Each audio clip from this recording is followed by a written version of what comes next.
Hi friends, welcome to Deepika reviews. ఈ video మీకు నచ్చినట్లయితే వీడియోని లైక్ చేసి షేర్ చేసి సబ్స్క్రైబ్ చేసుకోవడం మర్చిపోకండి.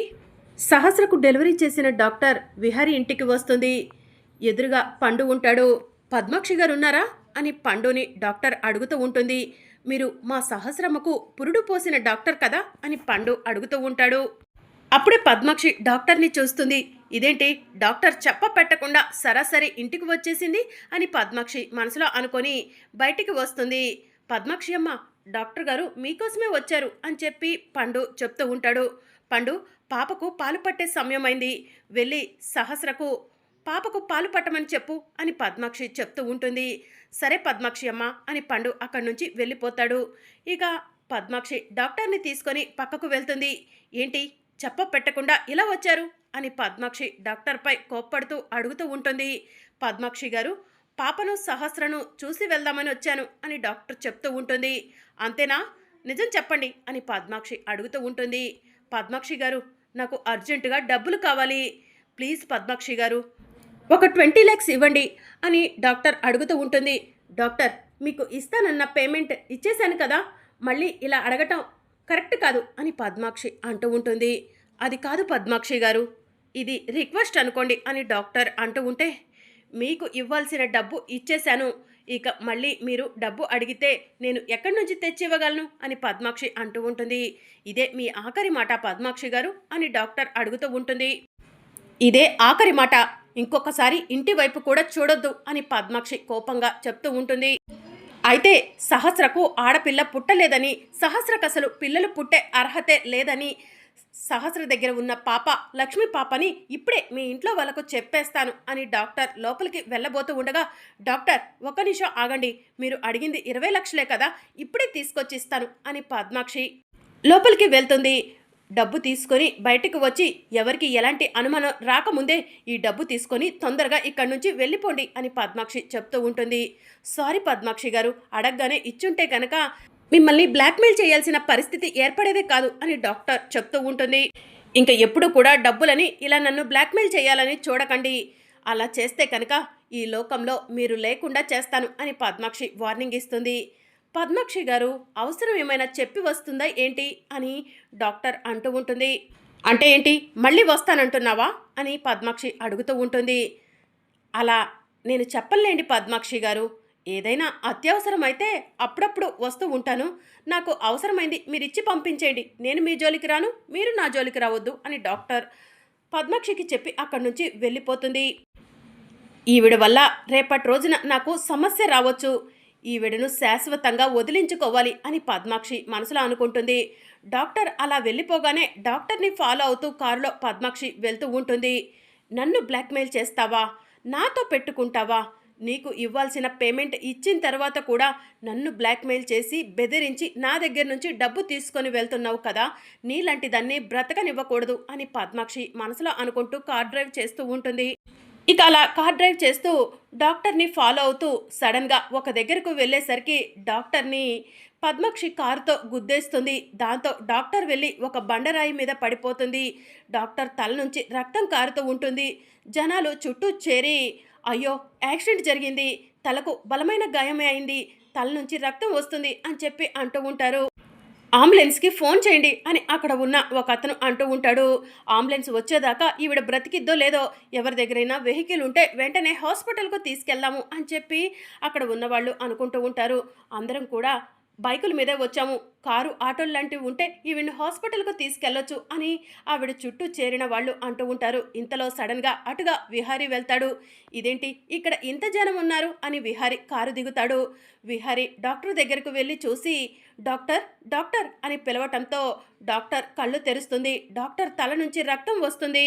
డాక్టర్ గారు, మీ తలకి బాగా దెబ్బ తగిలింది, రండి మిమ్మల్ని హాస్పిటల్కు తీసుకెళ్తాను, ఎవరైనా సాయం చేయండి అని చుట్టుపక్కల ఉన్న వాళ్ళని విహారీ అడుగుతూ ఉంటాడు.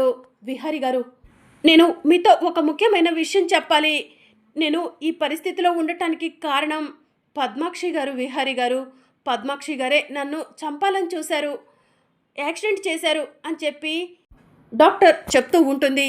మా పద్మాక్షి అత్తయ్య మిమ్మల్ని చంపాలని చూశారా, ఎందుకు డాక్టర్ అని విహారీ అడుగుతూ ఉంటాడు.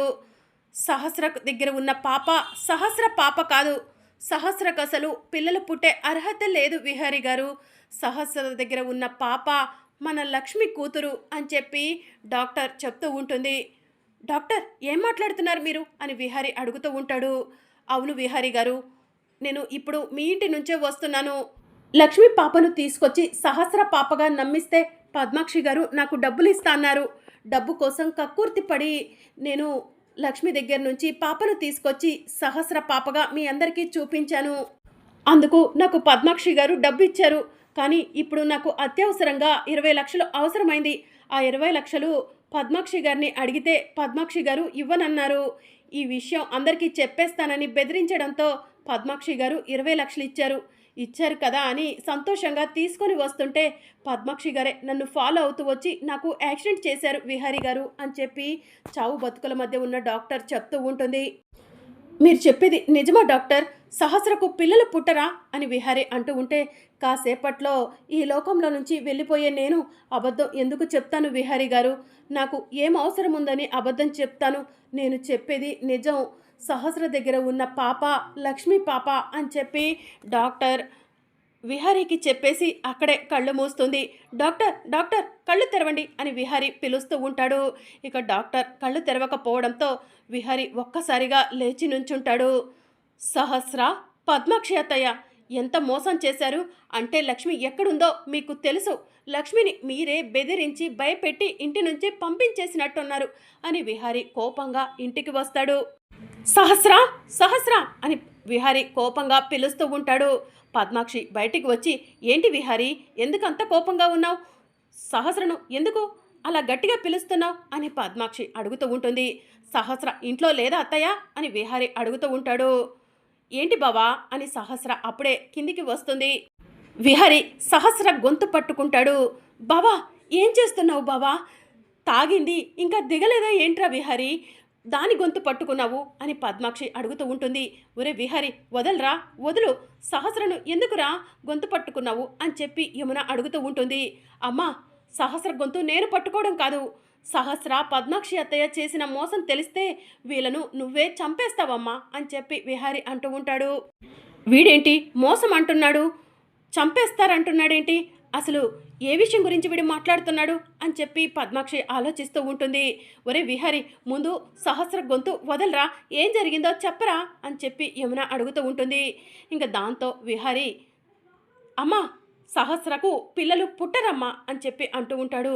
విహారీ పిచ్చి పట్టిందా ఏంటి, సహస్రకు పాప పుట్టింది కదా అని చెప్పి యమున అంటూ ఉంటుంది.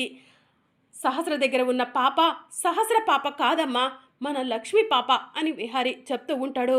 విహారీ ఏం మాట్లాడుతున్నావురా అని యమున అడుగుతూ ఉంటుంది. అవునమ్మా నేను చెప్పేది నిజం, సహస్రకు అసలు పిల్లలు పుట్టే యోగం లేదమ్మా, అందుకే లక్ష్మి పాపను తీసుకొచ్చుకొని సహస్ర పాపగా మన అందరినీ నమ్మించారమ్మా అని చెప్పి విహారీ చెప్తూ ఉంటాడు. విహారీ నోటికేదొస్తే అది మాట్లాడకు అని పద్మాక్షి అంటూ ఉంటుంది. నోటికొచ్చింది మాట్లాడట్లేదు అత్తయ్య, చావు బతుకుల మధ్య ఉన్న డాక్టర్ చెప్పిన నిజం ఇది అని విహారీ అంటూ ఉంటాడు. సహస్ర విహారీ చెప్పేది నిజమా అని యమున అడుగుతూ ఉంటుంది. ఏయ్ యమున, నా కూతుర్నే నిలదీస్తున్నావా అని పద్మాక్షి అడుగుతూ ఉంటుంది. నీ కూతుర్ని నిలదీయటం కాదు, నిన్ను నీ కూతుర్ని నిలువున నరికి చంపేయాలి అని విహారీ పద్మాక్షిని కొట్టడానికి చెయ్యెత్తుతాడు. దాంతో పద్మాక్షి షాకింగ్గా రే విహారీ నన్ను కొడతావా అని చెప్పి అంటూ ఉంటుంది. చిచి, అసలు మీరు మనుషులేనా? మోసం కుట్ర ఇవి తప్ప మీకు ఏం తెలీదా? లక్ష్మి దగ్గర నుంచి పాపను దొంగతనం చేశారంటే లక్ష్మి ఎక్కడ ఉందో మీకు తెలిసే ఉంటుంది. నా లక్ష్మి ఎక్కడుందో చెప్పండి అని చెప్పి విహారీ అడుగుతూ ఉంటాడు. ఏయ్ సహస్ర, నా పాపను నాకు ఇచ్చేయి, నా పాప నీలాంటి పాపాత్మురాల దగ్గర ఉండటానికి వీల్లేదు అని చెప్పి విహారీ పాపను లాగేసుకుంటాడు. చెప్పండి నా లక్ష్మి ఎక్కడుందో చెప్పండి అని చెప్పి విహారీ అడుగుతూ ఉంటాడు. లక్ష్మి ఎక్కడ ఉందో మాకేం తెలుసు విహారీ అని పద్మాక్షి అంటూ ఉంటుంది. లక్ష్మి ఎక్కడ ఉందో తెలియకుండానే లక్ష్మి దగ్గర ఉన్న పాపని ఎత్తుకొచ్చారా మీరు అని చెప్పి విహారీ అడుగుతూ ఉంటాడు. ఒరే విహారీ తప్పు చేశాము కాదనట్లేదు, కానీ లక్ష్మి ఎక్కడ ఉందో మాకు తెలియదురా అని పద్మాక్షి అంటూ ఉంటుంది. మర్యాదగా నిజం చెప్తారా లేదంటే మీ పైన పోలీస్ కంప్లైంట్ ఇవ్వమంటారా అని విహారీ అడుగుతూ ఉంటాడు. ఏంట్రా మా పైన పోలీస్ కంప్లైంట్ ఇస్తావా అని పద్మాక్షి అడుగుతూ ఉంటుంది. మీరు చేసింది క్రైమ్, మీరు చేసింది క్రైమ్ అయినప్పుడు మీ పైన పోలీస్ కంప్లైంట్ ఇవ్వడంలో తప్పే లేదు. పోలీసులు మిమ్మల్ని అరెస్ట్ చేసి నిజం కక్కిస్తారు, చెప్పకూడు తినేలా చేస్తారు అని విహారి అంటూ ఉంటాడు. వద్దురా విహారి, పోలీస్ కంప్లైంట్ ఇవ్వద్దు, లక్ష్మి ఈ లోకంలో లేదురా అని చెప్పి పద్మాక్షి అంటుంది. మీరు అబద్ధం చెప్తున్నారు, నా లక్ష్మి ఈ లోకంలో లేకపోవడం ఏంటి అని చెప్పి విహారి అంటూ ఉంటాడు. అవునరా విహారి, లక్ష్మి చచ్చిపోయింది, అందుకే లక్ష్మి బిడ్డను తీసుకొచ్చి సహస్ర బిడ్డగా మీ అందరి ముందుకి తీసుకొచ్చి మీ అందరినీ నమ్మించవరా అని పద్మాక్షి చెప్తూ ఉంటుంది. అమ్మ, వీళ్ళు అబద్ధం చెప్తున్నారు, నా లక్ష్మికి ఏం కాదు, నా పాపకి తల్లి ఉందమ్మా అని విహారి ఏడుస్తూ ఉంటాడు. ఇక విహారి కుప్పకూలి ఏడుస్తూ ఉంటే బావా పాపనిలా ఇవ్వు అని సహస్ర అడుగుతూ ఉంటుంది. సహస్ర, పాపను ముట్టుకునే అర్హత నీకు నీ అమ్మకు లేదు, అసలు మీలాంటి వాళ్ళు ఈ ఇంట్లో ఉండటానికే వీల్లేదు, మర్యాదగా బయటికి నడవండి అని విహారి అంటూ ఉంటాడు. ఒరే విహారి, ఇది మీ నాన్న కట్టించిన ఇల్లు కాదురా, ఇది మా నాన్న కట్టించిన ఇల్లు. నీకు ఎంతైతే ఈ ఇంట్లో అర్హత ఉందో మాకు కూడా అందులోనే అర్హత ఉందిరా అని పద్మాక్షి చెప్తూ ఉంటుంది. మరి అప్కమింగ్ ఎపిసోడ్లో ఏం జరగనుందో తెలుసుకోవాలనుకుంటున్నారా? అయితే ఛానల్ను సబ్స్క్రైబ్ చేసుకొని సపోర్ట్ చేయడం మర్చిపోకండి. Thank you for watching.